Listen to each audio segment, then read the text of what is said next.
vivant. Il est vivant. Il est vivant. Parce que Jésus est vivant, nous faisons tout simplement ceci. Gloire à Jésus. Amen.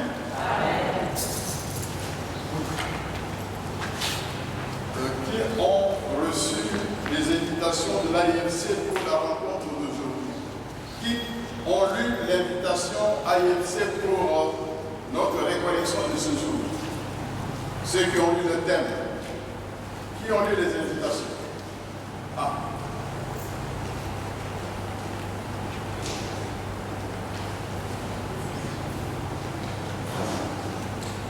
Y a-t-il parmi nous ceux qui viennent pour la première fois? Ceux qui sont venus pour la première fois. Qui lèvent la main? Bon, on va clamer le Seigneur pour les.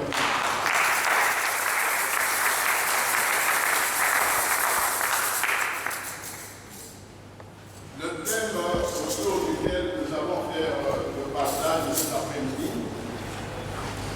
pour ceux qui ont eu l'invitation, nous les connaissons, c'est les fruits de l'amitié de Dieu pour toi et ta maison. Les fruits de l'amitié de Dieu pour toi et ta maison.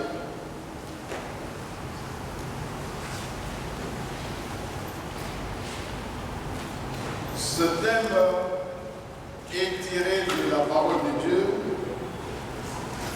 dans le livre de Psaume.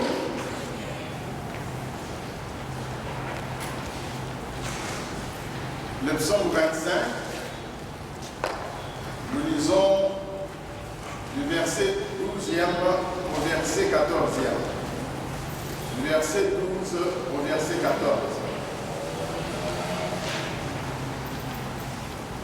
Psaume 25, verset 12 jusqu'au verset 14.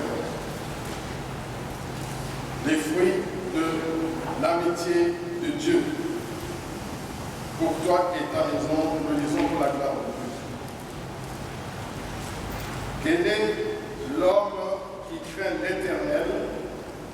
L'Éternel lui montre la voie qu'il doit choisir. Son âme reposera dans le bonheur et sa postérité possédera le pays. Verset 14. L'amitié de l'Éternel est pour ceux qui le craignent, et son alliance leur donne instruction. Je reprends le verset 14.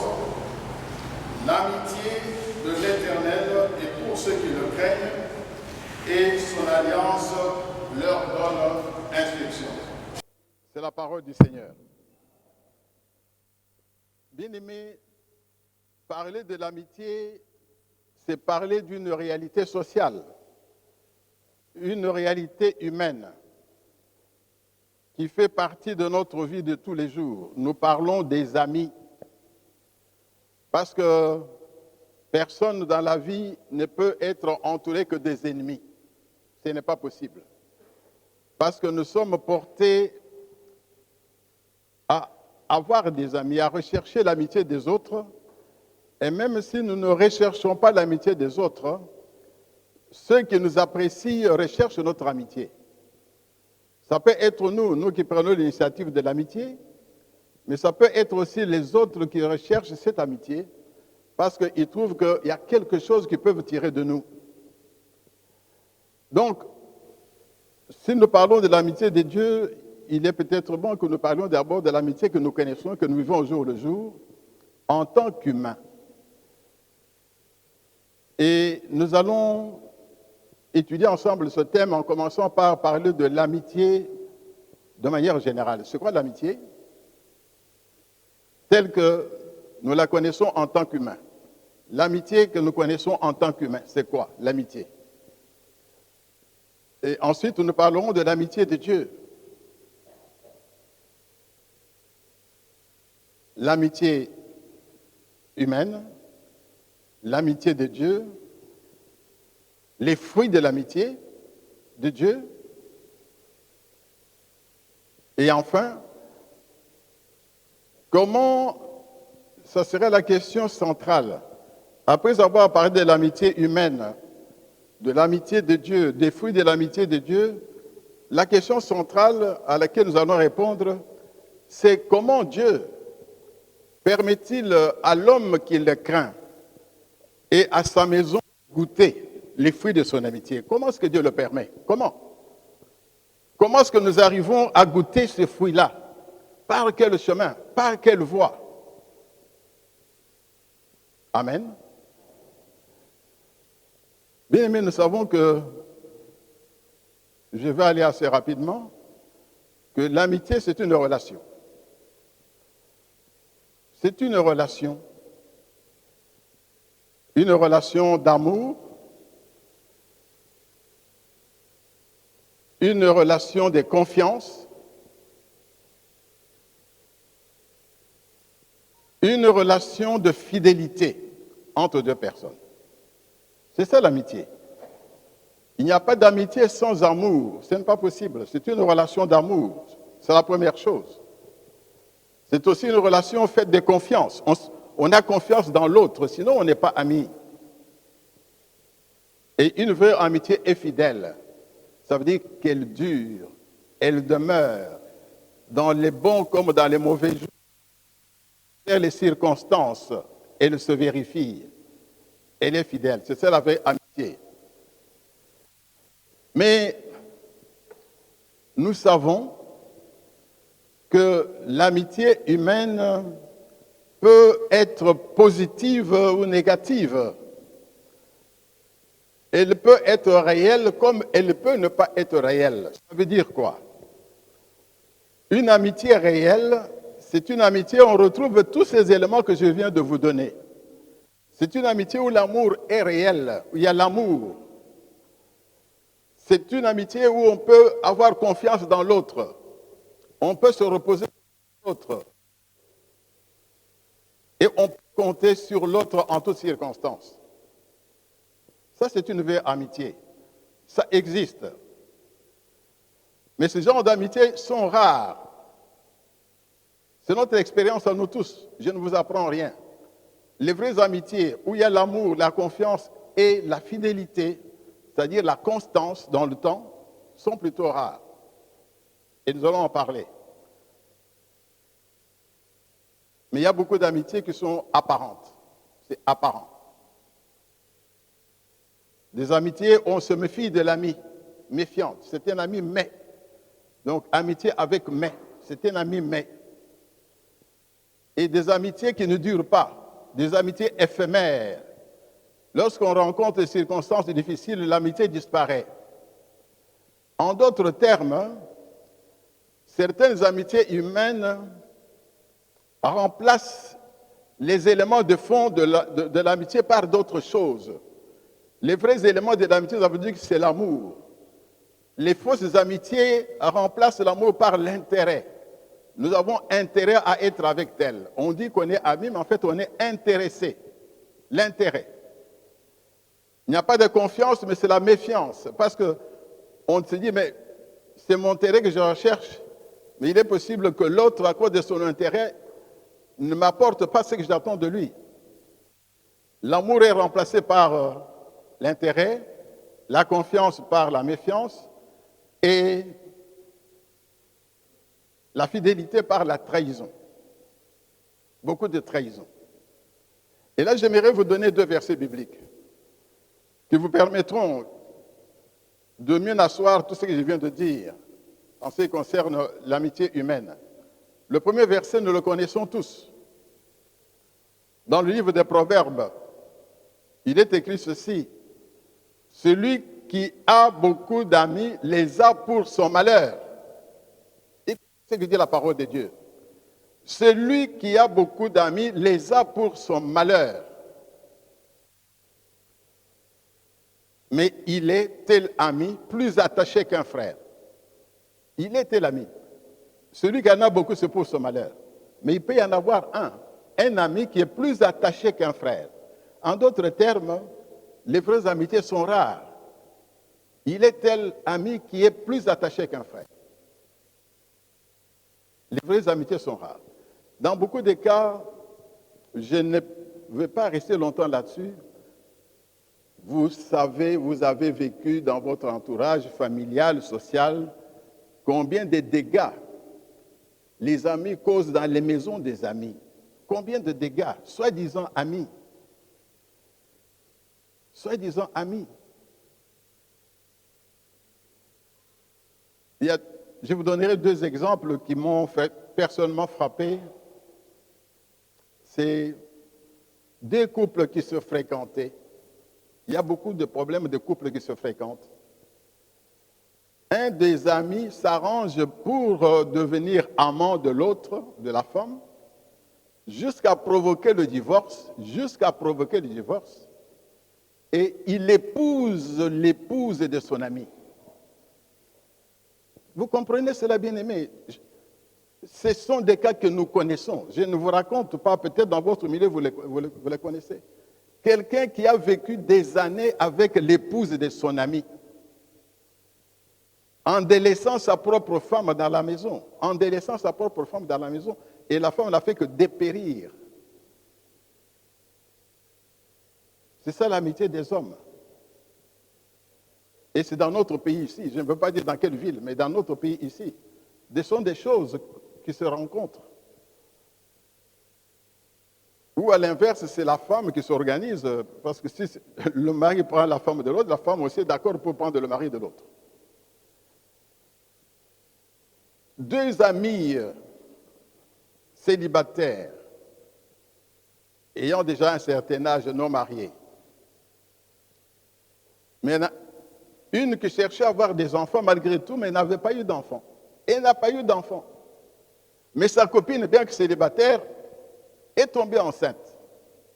Parce que même les célibataires, là, cherchent aussi à avoir des enfants. Lorsque le temps passe, on dit, bon, j'aimerais quand même avoir un enfant. C'est le raisonnement humain, païen. Sa copine tombe enceinte. Alors l'autre, vraiment, est à ses côtés, c'est formidable, tout ça. Elle accouche. Sa copine accouche. Prise de jalousie, parce qu'elle ne pouvait pas avoir un enfant. Elle s'est arrangée pour aller chez sa copine, pour la tuer. Elle l'a tuée. Elle a pris le cadavre et l'a mis dans le coffre de la voiture. Elle a pris le bébé et elle est partie. Et comme on les connaissait comme amis, qu'est-ce qu'elle a donné comme raison? Non, mon ami m'a laissé le bébé, elle est partie en voyage. Mais le voyage ne peut pas durer des années. On cherche, mais de quel côté? On pose des questions. Alors les gens commencent à soupçonner quelque chose de... Elle était bien avec l'enfant et tout ça. On fait des enquêtes. Quelques semaines après, un enquêteur qui était dans la maison ouvre le coffre de la voiture, il trouve le cadavre de son ami dans le coffre. C'est pour vous dire, et ça c'est le deuxième verset que je voudrais vous donner. Et ce verset, je vais vous le donner pour attirer l'attention sur les amitiés avec les païens. Avoir des amitiés avec des païens. La Bible parle des païens, des gens qui n'aiment pas Dieu, qui ne sont pas attachés à Dieu, on les traite de méchants, ce sont les méchants. Voici ce que dit la Bible, parole de Dieu. L'âme du méchant désire le mal. Retenez cela, je vais vous donner la référence. L'âme du méchant désire le mal, et son ami ne trouve pas grâce à ses yeux. Donc, il désire le mal, même son ami ne trouve pas grâce à ses yeux. C'est-à-dire qu'il est prêt à faire le mal à son ami. Proverbe 21, verset 10. Proverbe 21, verset 10. Retenez ce passage-là. Les amitiés avec les païens. Vous savez que c'est un païen. Nous, enfants de Dieu, nous sommes amis de Dieu, amis des enfants de Dieu. Le païen, la Bible dit, l'âme du païen désire le mal. Désire, c'est un désir. Et son ami ne trouve pas grâce à ses yeux. Il est prêt à faire du mal à son ami. Vous savez, il y a parfois des petites choses qui éveillent l'attention. Il y a plusieurs années, j'étais encore de l'autre côté, c'est-à-dire du côté du monde, je ne connaissais pas le Seigneur, et nous avions des amis. Mais ces amis-là, vous savez, quand on parle des amis, si vous regardez bien, c'est souvent les gens qui se regroupent en termes de statut social, en termes de fonctions qu'on exerce. On se retrouve, on croit être amis, on mange ensemble, on boit ensemble, c'est mon ami, on se fréquente, mais c'est une amitié qui n'a pas de racines, qui n'a pas de profondeur. Un jour, à l'époque, je dis bien à l'époque, avant qu'on ne connaisse le Seigneur, je prends ma voiture, je dis à ma chérie, je vais aller rendre visite à notre ami qui est dans tel quartier résidentiel. Il était dans un quartier résidentiel ici quelque part. J'arrive chez lui, vers 16 heures, j'entre, je trouve l'épouse avec le bébé. Elle était triste, elle pleurait. Moi, je dis, mais qu'est-ce qui se passe? Ah, on vient d'arrêter mon mari. On vient d'arrêter mon mari. Et c'était à l'époque du président Mobutu, il y avait plusieurs fois où l'on parlait de coups montés, de coups d'État montés. Et lorsqu'on vous arrête dans le cadre de coups d'État, tous ceux qui tournent autour de vous risquent d'être arrêtés par les gens de service de sécurité, pour des raisons d'enquête. Et moi, je suis entré dans la maison quelques minutes après que les agents de l'AND, à l'époque c'était l'AND, l'Agence nationale de documentation, qui l'avait arrêté. Quand je suis entré, on vient de le prendre. J'ai causé un peu avec elle, je l'ai encouragée. Il y avait certaines dispositions à prendre vite, vite, vite pour mettre à l'abri le peu qu'elle avait, pour qu'on ne vienne pas tout lui prendre. Et je suis parti avec, en lui disant, bon, selon les besoins, tu dis, je te donne. Je suis parti. Je sors de la parcelle.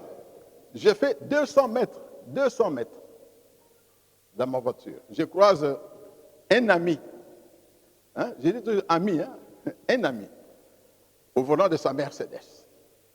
Parce que celui qu'on avait arrêté, il était PDG d'une société d'État. Et l'ami qui venait dans sa Mercedes était DGA d'une société d'État. Tu vois, les amis, des amis fonctionnels, mais pas des amis vraiment de cœur. Alors je le vois, je l'arrête. Il sort là, comment ça va? Ah, moi, j'étais. Où vas-tu? Je demande, où vas-tu? Ah, je vais voir notre ami qui habite ici. Moi, je viens de là, on vient de l'arrêter. Oh, quelle malchance, quelle malchance. Il a tourné sa voiture, il est parti. Quelle malchance. Moi, je venais de là. Mais dès que je lui ai dit qu'on venait de l'arrêter, ah, qu'est-ce qui s'est passé? Ah non, l'histoire de coups montés, manqué là, on vient de l'arrêter, il vient de sortir, je viens de là, sa femme est là. Quelle malchance. Il entre dans sa Mercedes, demi-tour. Il était à 200 mètres de la maison de son ami. C'est pour dire, et je voudrais insister là-dessus, nous sommes enfants de Dieu. Les amitiés avec les païens ne sont pas des amitiés. Parce que la Bible dit, l'âme du méchant désire le mal. Amen. Parlons maintenant de l'amitié de Dieu. C'est quoi l'amitié de Dieu? Parce que c'est ça qui est le centre de notre partage de ce jour. L'amitié de Dieu, c'est une alliance. C'est une alliance. L'amitié de Dieu est une alliance. Entre Dieu et l'homme. C'est une alliance entre Dieu et l'homme.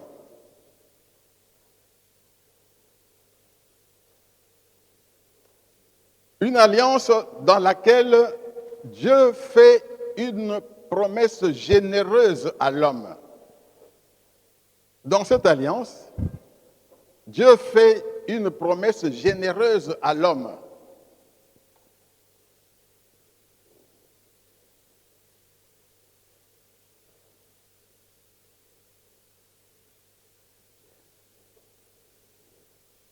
Une promesse qui ne s'accomplira que si l'homme remplit certaines conditions.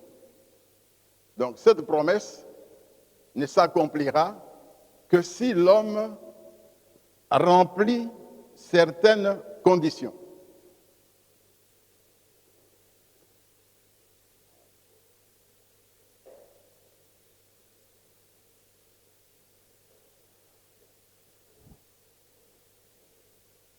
C'est ainsi, par exemple, que le verset 14 que nous venons de lire.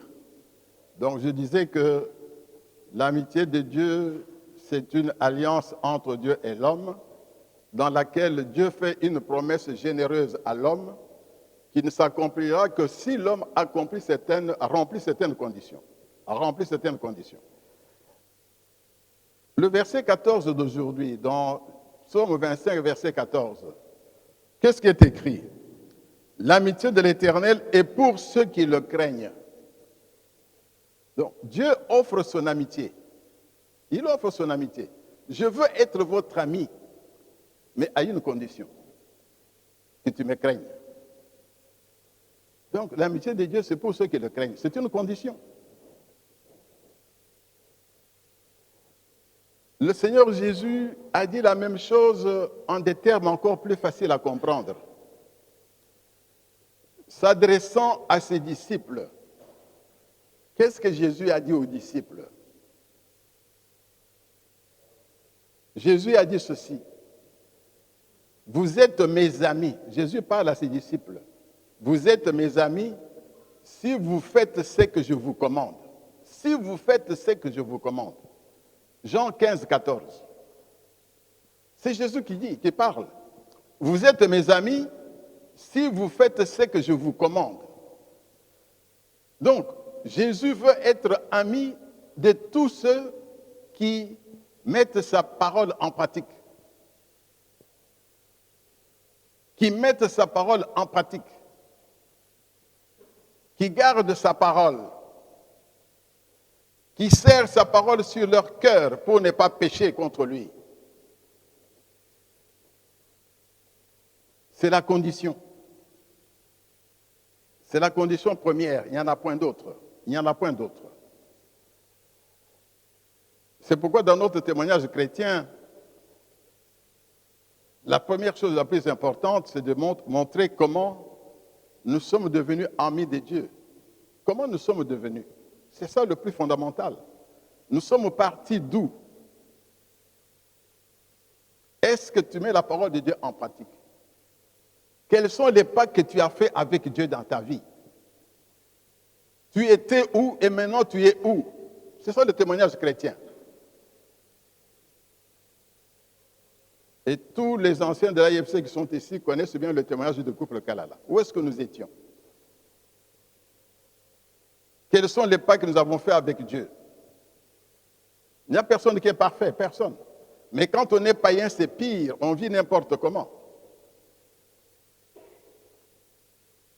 Voilà, bien aimé dans le Seigneur, la parole de Dieu est très claire. L'amitié de Dieu, c'est une alliance où Dieu fait une promesse. Quand il lui promet, il accomplit. Une promesse généreuse, c'est-à-dire où il veut faire vraiment beaucoup de bien. C'est ça la générosité. Dieu veut faire beaucoup de bien.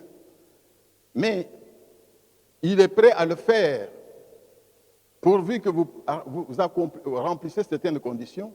Et Jésus l'a dit, vous êtes mes amis si vous faites ce que je vous commande. Jean 15, 14. Amen. Les fruits de l'amitié de Dieu, c'est quoi? Avant de passer à la question centrale de ce jour, je voudrais préciser une chose. Quand nous parlons des fruits de l'amitié de Dieu, il ne s'agit pas du fruit du Saint-Esprit. Ce n'est pas cela. Ce n'est pas cela. Les fruits de l'amitié de Dieu ne sont pas synonymes, ne se confondent pas avec les fruits de l'esprit. Ce n'est pas la même chose.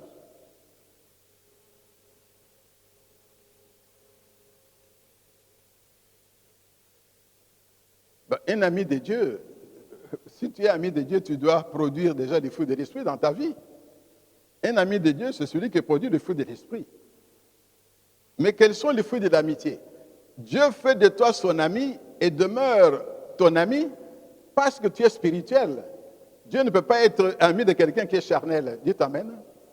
Dieu ne peut pas être ami de quelqu'un qui est charnel, de quelqu'un qui vit selon la chair, qui vit dans le péché. Dieu est ami de ceux qui sont spirituels.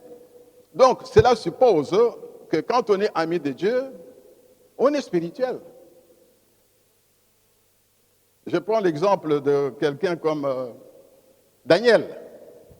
Ce n'est qu'un exemple. On va aller plus loin tout à l'heure. Daniel était spirituel.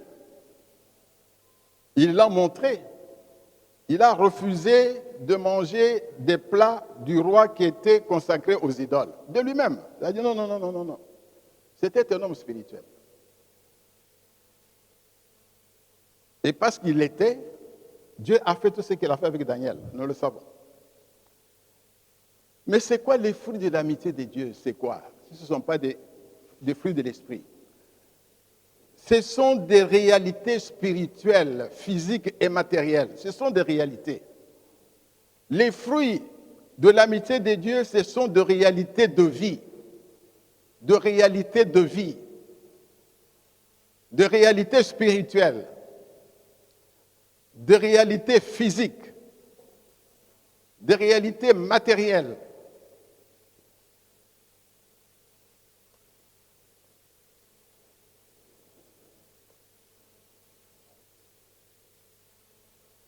Que l'homme qui craint Dieu et sa maison expérimente. Que l'homme qui craint Dieu et les siens expérimentent. Les réalités, il y a des réalités.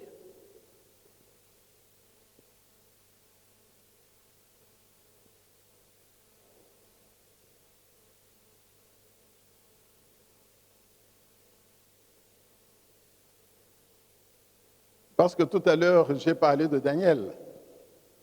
Mais on doit revenir à notre fondement qui est couple.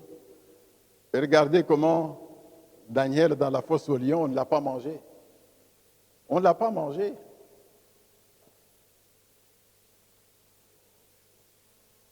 Alors, une précision avant d'aller plus loin. Les fruits de l'amitié de Dieu sont toujours délicieux, toujours. Délicieux, toujours. Même s'il y a des épreuves, toujours délicieux. Les fruits de l'amitié de Dieu sont toujours délicieux. Ils sont toujours bons en manger, toujours.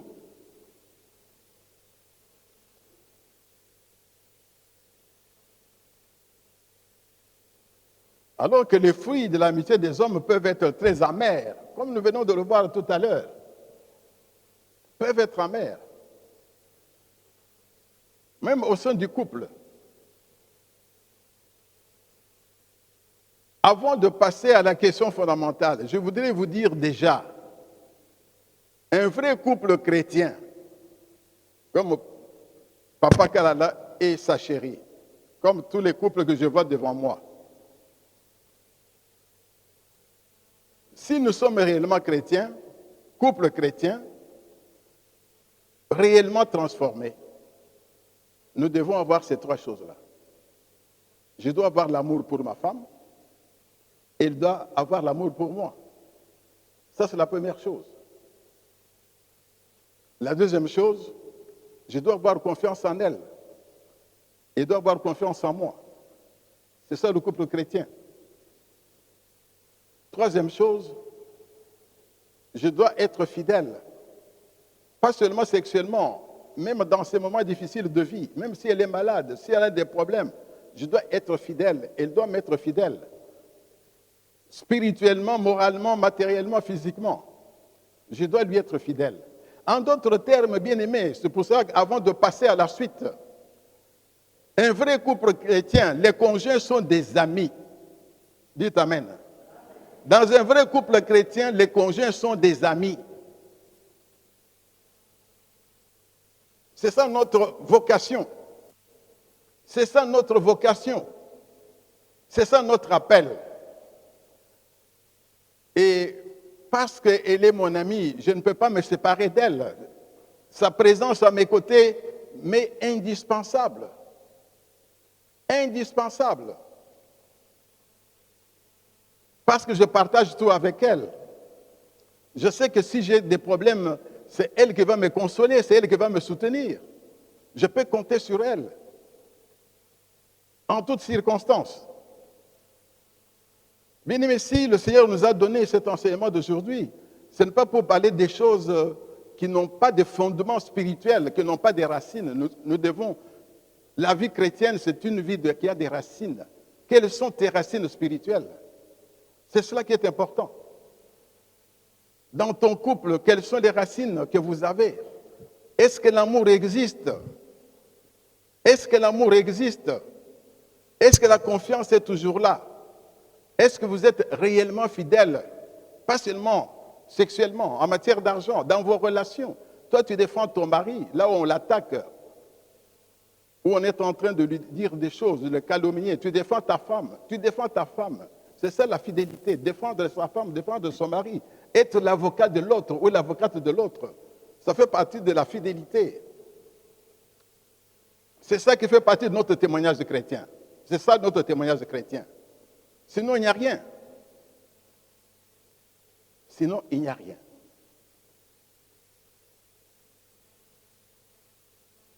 Nous passons à la question centrale d'aujourd'hui. Comment Dieu permet-il à l'homme qui le craint, comment Dieu permet-il à l'homme qui le craint et à sa maison de goûter les fruits de son amitié? Comment?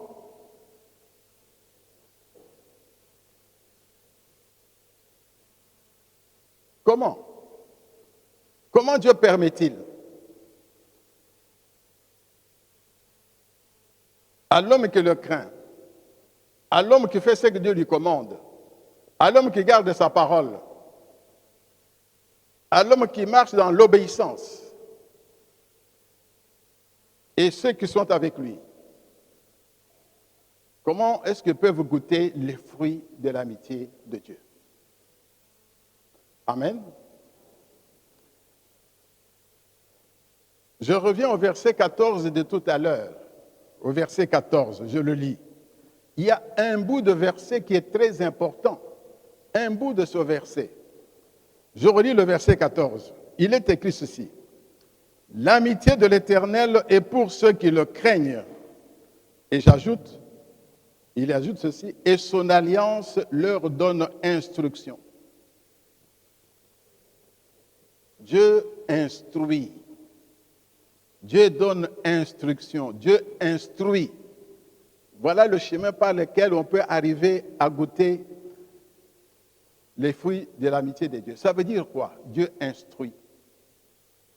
Dieu te donne la connaissance. Dieu donne la connaissance qui te permet d'entrer dans son amitié et de goûter. Je voudrais reprendre ce que Jésus a dit à ses disciples de manière beaucoup plus facile à comprendre avant d'aller plus en profondeur. Voici ce que Jésus a dit à ses disciples. Jésus a dit ceci. Je ne vous appelle plus serviteur. Je reprends. Je ne vous appelle plus serviteur. Parce que le serviteur ne sait pas ce que fait son maître. Le serviteur ne connaît pas ce que fait son maître. Mais je vous ai appelé ami. Pourquoi je vous ai appelé ami? Parce que je vous ai fait connaître tout ce que j'ai appris du Père. Je vous ai fait connaître. Je vous ai fait connaître. Je vous ai fait connaître. Je vais revenir là-dessus. Ce mot-là est central. Jésus l'a dit. Jean 15, 15. Dans Jean 15, 15. Je ne vous appelle plus serviteur, mais je vous ai appelé ami parce que je vous ai fait connaître. Je vous ai fait connaître. Bien-aimés, pour entrer dans l'amitié de Dieu, quand vous êtes dans l'amitié de Dieu, vous devez avoir la connaissance. Et vous allez comprendre de quelle connaissance il s'agit. Jésus a dit, je vous ai fait connaître tout ce que j'ai appris de mon Père. Alors, il y a deux choses que vous devez retenir. Je vais parler de cela de manière plus claire. L'homme qui craint Dieu, la femme qui craint Dieu, le couple qui craint Dieu, pour goûter les fruits de l'amitié de Dieu, Dieu lui-même fait deux choses. Il fait deux choses. La première chose, c'est l'élévation. Il vous élève. Retenez cela, bien-aimé. Il vous élève dans son cœur. Dieu lui-même vous élève. Il vous élève. Toi, tu es petit, tu es rien. Comment tu peux entrer dans l'amitié d'un grand Dieu? Comment tu peux entrer dans l'amitié d'un grand Dieu? Le Dieu saint, le Dieu juste, qui règne, qui est assis sur le trône. Il faut qu'il fasse quelque chose de toi. Ça veut dire quoi? Il te lève de ta médiocrité. Il t'élève comme dans son cœur. Parce que Dieu a un cœur. Il t'élève dans son cœur. C'est la première chose. T'élever dans son cœur veut dire, il fait de toi son bien-aimé. Il fait de toi son bien-aimé. Tu es mon bien-aimé. Tu deviens d'abord le bien-aimé de Dieu. Un bien-aimé de Dieu, c'est qui? Un bien-aimé de Dieu est un intime de Dieu. Il est intime de Dieu. Dieu le fait entrer dans son intimité. Dieu le fait entrer dans son intimité. C'est ça l'élévation. Dieu le fait entrer dans son intimité. Mais pour quelle raison? Pour partager avec lui des secrets, les secrets divins. Pour partager les secrets.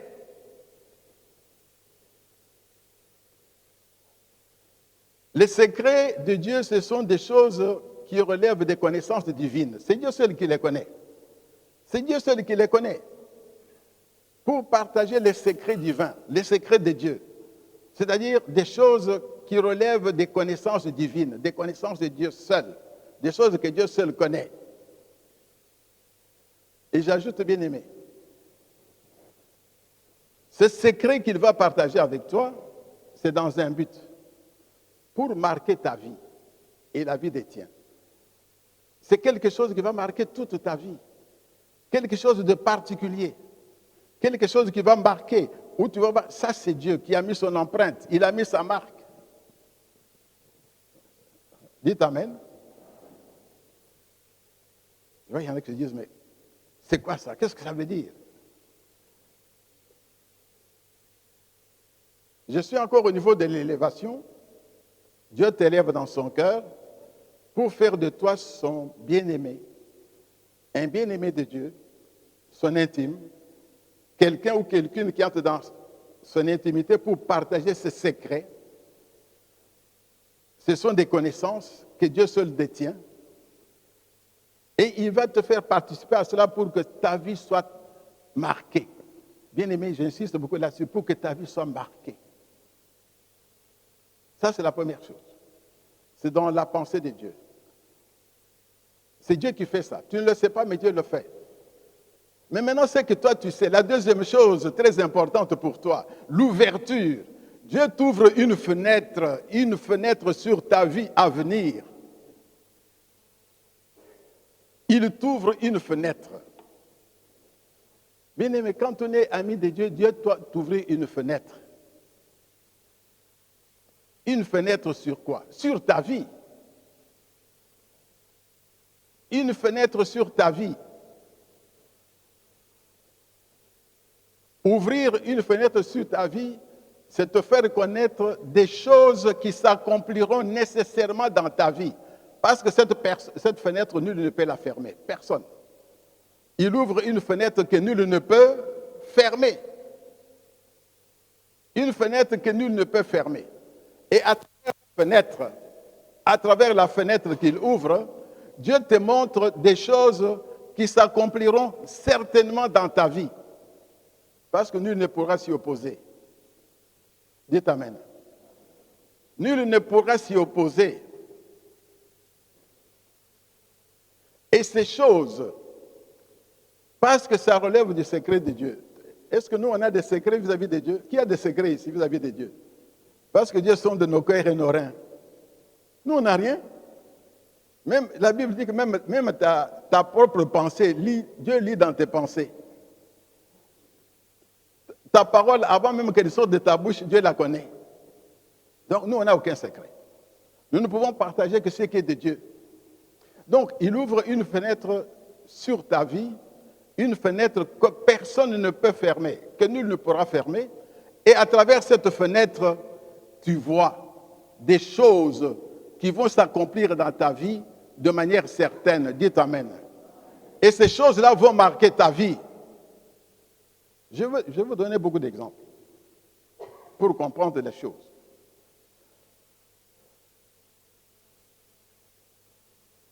Et je voudrais dire ceci, bien-aimé. Si Dieu t'a ouvert cette fenêtre-là, tu ne peux pas aller à gauche et à droite. Parce que tu as la connaissance des choses que Dieu t'a déjà préparées, qu'il a préparées d'avance pour toi.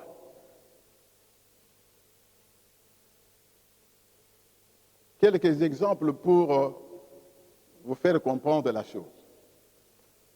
Dieu avait vu sur la terre quelqu'un qui lui faisait du bien, qui l'aimait, quelqu'un qui était différent de tous les autres, de tous.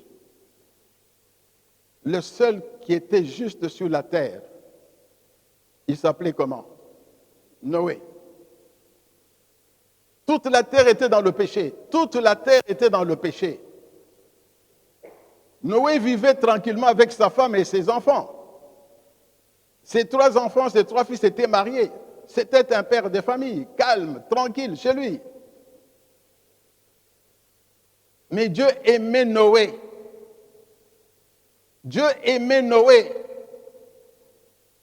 Et il a voulu le faire entrer dans son intimité, dans les secrets. Des choses que l'œil de Noé n'avait pas vues, que l'oreille de Noé n'avait pas entendues. Des choses qui n'étaient pas montées au cœur de Noé. Dieu dit à Noé, voici la fenêtre, voici la fenêtre. Voici ce que je te fais connaître.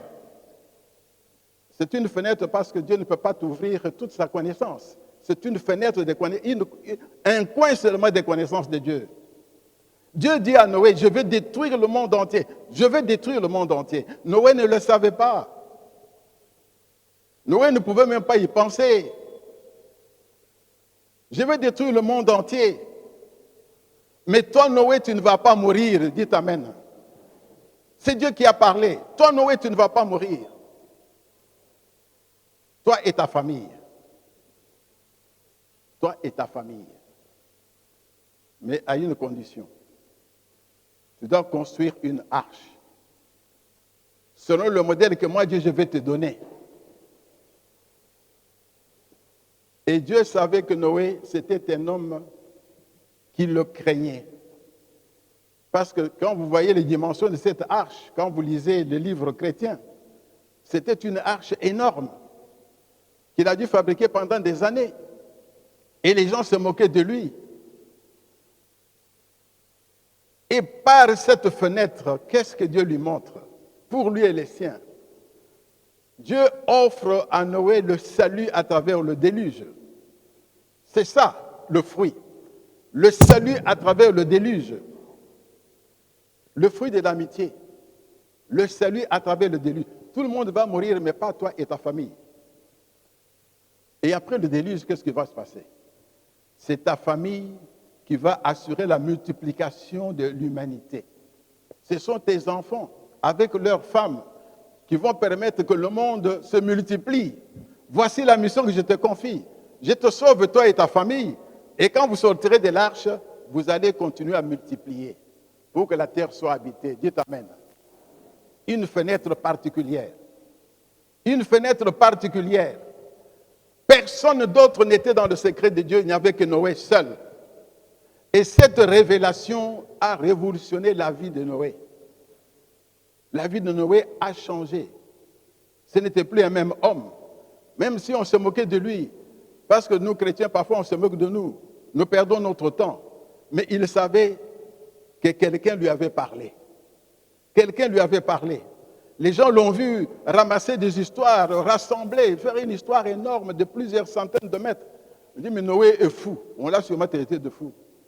Mais le jour où la pluie est tombée, Noé était dans l'arche avec ses 3 fils et 3 femmes, et leurs 3 femmes. Dites Amen. Voilà un exemple d'une fenêtre. Abraham, c'est la même chose. Et Sarah, un couple stérile, païen. Mais Dieu qui connaissait le cœur d'Abraham et qui voulait avoir un peuple qui pouvait lui appartenir. Il a regardé, qui peut me servir? C'est Abraham. Il a ouvert une fenêtre à Abraham. Quitte ton pays, quitte ta famille, va dans le pays que je te montrerai, et là je vais te bénir. Dites Amen. Abraham n'avait jamais entendu ça. Abraham ne connaissait pas le pays où il devait se rendre. Quand on est dans l'amitié de Dieu, je voudrais vous dire, bien-aimés, Dieu doit t'ouvrir une fenêtre personnelle. Il doit t'ouvrir une fenêtre pour ton couple, pour ton foyer. On ne peut pas être ami de Dieu sans que tu puisses entrer dans la secret pour ta vie. Ce n'est pas possible. Ce n'est pas possible. Et Dieu a ouvert à Abraham cette fenêtre d'une nouvelle patrie et d'une vie de fécondité miraculeuse. Il ne pouvait plus, il n'espérait plus avoir d'enfants. Mais Dieu lui a dit, je ferai de toi une grande nation. Un couple stérile, je ferai de toi une grande nation. C'était des choses qui dépassaient Abraham. Ça le dépassait. Mais parce que c'était quelqu'un d'obéissant à la parole de Dieu, il a exécuté ce que Dieu lui a demandé. Il est entré dans l'amitié de Dieu pour goûter les fruits. Abraham a goûté les fruits. Il a goûté les fruits. Il a eu Isaac. Dites Amen. Et même après la mort de Sarah, il a eu encore d'autres enfants. Dieu a ouvert une fenêtre à Moïse et à sa famille. Une fenêtre. Vous savez que Moïse avait quitté le palais du roi parce qu'il préférait être maltraité avec le peuple d'Israël que de vivre dans le péché avec à la cour de Pharaon. Il a préféré cela. Et Dieu savait que cet homme-là, je vais l'utiliser. Il avait 40 ans. Il attendait encore 40 ans. Et Dieu lui a ouvert une fenêtre. Au moment où il s'y attendait le moins. Imaginez-vous, Moïse était devenu simple berger. Il était berger quand il a vu le buisson ardent. Le buisson ardent, c'est ça la fenêtre. Le buisson ardent, c'est une fenêtre que Dieu a ouverte pour Moïse et les siens. Sa femme et ses enfants étaient concernés tous. Cette fenêtre avait un nom, Exode. Partir d'Égypte jusque dans le pays promis, Exode. Et être le médiateur, Moïse, médiateur entre le peuple d'Israël et Dieu. C'est une fenêtre qu'il ne pouvait pas connaître. Une fenêtre que Dieu lui a ouverte, quelque chose d'inattendu, à laquelle il ne pouvait même pas penser. Les fruits de l'amitié de Dieu. Moïse qui avait fui chez Pharaon est rentré chez Pharaon en force. Dieu avait fait de Moïse Dieu. Je ferai de toi Dieu. Et ton frère Aaron sera ton prophète. Moïse est rentré avec la puissance de Dieu en Égypte. Dieu lui a ouvert cette fenêtre-là. Voilà ce que tu vas faire. Et cette fenêtre, personne ne pouvait la fermer. Dites Amen. Nous avons une veuve que nous connaissons, une veuve qui a dit, une veuve païenne, mais qui s'est attachée à sa belle-mère. Ton Dieu sera mon Dieu. Comment est-ce qu'elle s'appelle encore cette veuve? Comment est-ce qu'elle s'appelle? Ruth. Lorsque cette veuve parlait, ton Dieu sera mon Dieu, ce n'est pas elle qui parlait. C'est Dieu qui avait ouvert la fenêtre dans son cœur. Au lieu de rester dans ton pays païen, je te réserve quelque chose de mieux. Ton Dieu sera mon Dieu, ton peuple sera mon peuple. Et qu'est-ce qui lui est arrivé? Un veuvage béni, un remariage avec un homme considéré, une mère en Israël. Et aujourd'hui, quand nous lisons la Bible, nous voyons le nom de Ruth. parmi les ancêtres de Jésus. Parmi les ancêtres de Jésus, Ruth est là. Ruth est là. Ton Dieu sera mon Dieu. Mais c'était sa fenêtre à elle. Elle devait se remarier. Dieu lui a ouvert la fenêtre pour qu'elle aille ailleurs que dans son pays. Quitter l'idolâtrie. S'attacher à un seul Dieu. Elle a découvert le Dieu d'Israël. Le Dieu de remariage. Le Dieu de la fécondité. C'est ce Dieu-là qu'elle a découvert. C'était sa fenêtre à elle. Elle devait se remarier. Dites Amen. Il y avait un jeune couple fiancé qui pensait se marier tout simplement, calmement, se marier. Un jour, la fiancée, vierge, reçoit la visite d'un ange qui lui dit, toi, tu seras la mère du Seigneur. Toi, tu seras la mère du Fils de Dieu. Dites Amen. Vous comprenez cette fenêtre-là? Est-ce qu'elle avait cette connaissance-là? Non. C'était dans le secret de Dieu. Dieu devait sauver son peuple. Et il a utilisé cette petite jeune fille. Il a dit, toi là, tu vas concevoir, pas d'un homme, mais de moi, Dieu, par la puissance du Saint-Esprit. Des choses que l'œil n'a point vues, que l'oreille n'a pas entendues, et qui ne sont pas montées au cœur de l'homme. Quand on ouvre une fenêtre, bien aimé, il n'y a que la personne concernée qui reçoit la connaissance. Il n'y a que le couple concerné qui reçoit la connaissance. Ça te concerne toi. Ce n'est pas pour tout le monde. C'est ainsi, bien aimé, qu'une femme de distinction, une femme qui n'avait pas d'enfant avec son mari âgé, elle faisait une chose, elle était hospitalière. Elle recevait à manger chez elle un homme appelé Élisée. Elle recevait cet homme-là plusieurs fois. Mais un jour, Dieu lui a ouvert une fenêtre. Un jour, il dit à son mari, mais cet homme qui vient manger ici chez nous, ce n'était pas la première fois, il était venu plusieurs fois. Élisée était allé plusieurs fois à Sunem. Il avait mangé dans cette maison-là plusieurs fois. Mais la femme le prenait comme un visiteur. Mais lorsque Dieu a ouvert la fenêtre, la femme dit à son mari, cet homme-là que nous recevons, c'est un saint homme de Dieu. Dites Amen. Ça, c'est la fenêtre. Ça vient de Dieu, ça ne vient pas d'un homme. C'est le discernement qui vient de l'Esprit de Dieu. C'est un saint homme de Dieu. Faisons-lui une chambre, mettons un lit, mettons une table, une chaise, un chandelier. Et c'est ce qu'elle a fait. La parole de Dieu déclare, celui qui vous reçoit me reçoit. Celui qui vous reçoit me reçoit. Cette femme pensait recevoir un homme de Dieu, mais elle a reçu Dieu dans sa maison. Elle a reçu Dieu dans sa maison. Le Dieu qui lui a ouvert la fenêtre. Et lorsqu'elle a reçu cet homme, sa hospitalité normale, habituelle, elle est devenue une hospitalité féconde. Une hospitalité qui a mis au monde un enfant. Une hospitalité qui met au monde un enfant.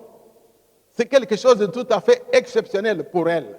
Lorsque Élisée lui a dit, l'année prochaine, à cette même époque, tu vas embrasser un fils.